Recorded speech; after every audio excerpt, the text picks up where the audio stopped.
ప్రశాంతంగా ఉంటే నచ్చదు కాబట్టి అలజడులు సృష్టించేటటువంటి ప్రయత్నాలు చేస్తా ఉన్నారు సార్. ఇప్పుడు ఈ డిబేట్ లో ఉన్న కేఎస్ ప్రసాద్ గారు కావచ్చు, లక్ష్మీకాంత్ గారు కావచ్చు, రజనీ గారు కావచ్చు, మీరు కావచ్చు, వ్యక్తిగతంగా చిన్నపరెడ్డి గారు కావచ్చు, వైఎస్ఆర్ కాంగ్రెస్ పార్టీ చిన్నపరెడ్డి గారుగా కాకుండా వ్యక్తిగతంగా ఆయన మా గుంటూరే, నాకు కూడా చాలా మంది ఆయన గురించి చెప్పారు, బాగా వ్యాపారంలో కూడా బాగా నిజాయితీగా ఉంటారని చెప్పారు. వ్యక్తిగతంగా చిన్నపరెడ్డి గారు కావచ్చు, పార్టీ సంగతి నేను అంటలా.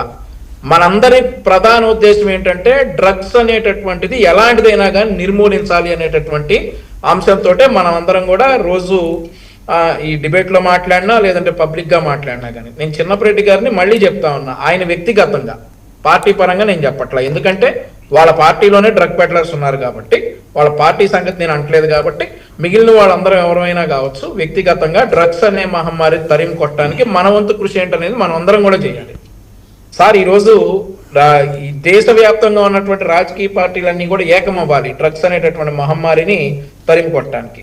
సో ఈ రోజు మా పార్టీ ఎంపీ అట్లాంటి వివాదాల్లో చిక్కుకోవడం నిజంగా దురదృష్టకరం, చాలా బాధగా కూడా ఉంది. ఏదైతే ఆయన మరి బయటకు వచ్చేసి నాకు ఇందులో ఏం సంబంధం లేదని చెప్పడం, ఉదయం పూటేమో అది ఇమీడియట్ గా టెస్ట్ చేస్తేనేమో అవి నెగిటివ్ రావటం, ఆ తర్వాత పాజిటివ్ రావటం, ఇవన్నీ జరిగాయి.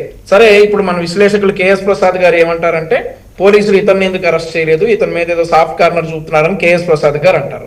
నేను కూడా అంటా అదే మాదిరిగా, అసలు యాక్చువల్గా ఫస్ట్ టైం ఎందుకు నెగిటివ్ వచ్చింది, తర్వాత ఎందుకు పాజిటివ్ వచ్చింది, మా ఎంపీ మీద ఏదో కుట్ర జరిగిందని నేను కూడా అంటా. నిజాలు లేటుగా తెలుస్తాయి డెఫినెట్లీ. మేము ఏం చెప్తా ఉన్నాం, మా ఎంపీని మేము ప్రొసీజర్ అడిగాం, ఏం జరిగింది అనే ఎక్స్ప్లెనేషన్ అడిగాం, అది మా పార్టీ సిద్ధాంతం. ముందుగా ఎక్స్ప్లెనేషన్ అడుగుతాం, ఆయన చెప్పినటువంటి ఎక్స్ప్లెనేషన్తో మేము సాటిస్ఫై అవ్వకపోతే కనుక డెఫినెట్లీ ఎంపీఏ కాదు అందులో ఎవరున్నా కానీ మేము సస్పెండ్ చేసి తీరుతాం. పుట్టా మహేష్ యాదవ్ గారి విషయంలో కూడా పార్టీ ప్రాసెస్ ప్రకారం జరుగుతుంది. ఏదైతే ఒక ఎంపీ మీద ఆరోపణ రాగానే విచారణ కూడా పూర్తి కాకముందే నైతికతను పాటిస్తూ ఎంపీ పుట్టా మహేష్ గారికి మేము షోకాజ్ నోటీసులు ఇచ్చి పార్టీ కార్యక్రమాల నుండి దూరంగా పెట్టినటువంటి ఘనత తెలుగుదేశం పార్టీది. ఆంధ్రప్రదేశ్లో సార్ కూటమి ప్రభుత్వం డ్రగ్స్ పై ఉక్కుపాదం మోపుతా ఉంది సార్.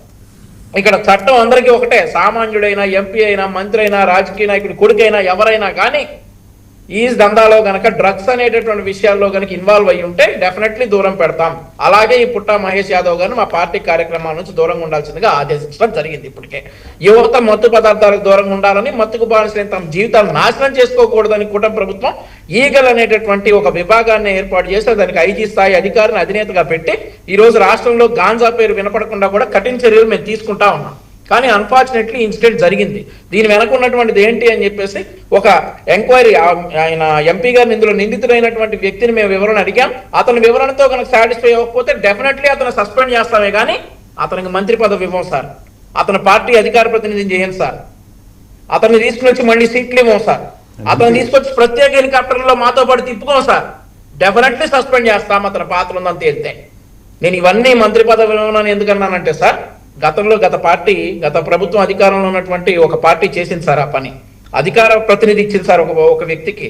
ఆ తర్వాత ఒక దళితుడిని చంపేసి డోర్ డెలివరీ చేసిన వాడిని ప్రత్యేక విమానాల్లో తిప్పుకున్నారు సార్. వారితో పాటు పక్కన ఎక్కడికెక్కడ తీసుకెళ్తే అక్కడికి వెళ్ళారు సార్. ఈ పూల ర్యాలీలు చేశారు సార్ అతను జైలు నుంచి విడుదలైతే. కానీ మా పార్టీలో ఆ పరిస్థితులు ఉండవు సార్. డెఫినెట్లీ ఏదైతే ఆ ఎంపీ కనుక తప్పు చేశాడు అని తేలితే డెఫినెట్లీ చర్యలు తీసుకుంటాం.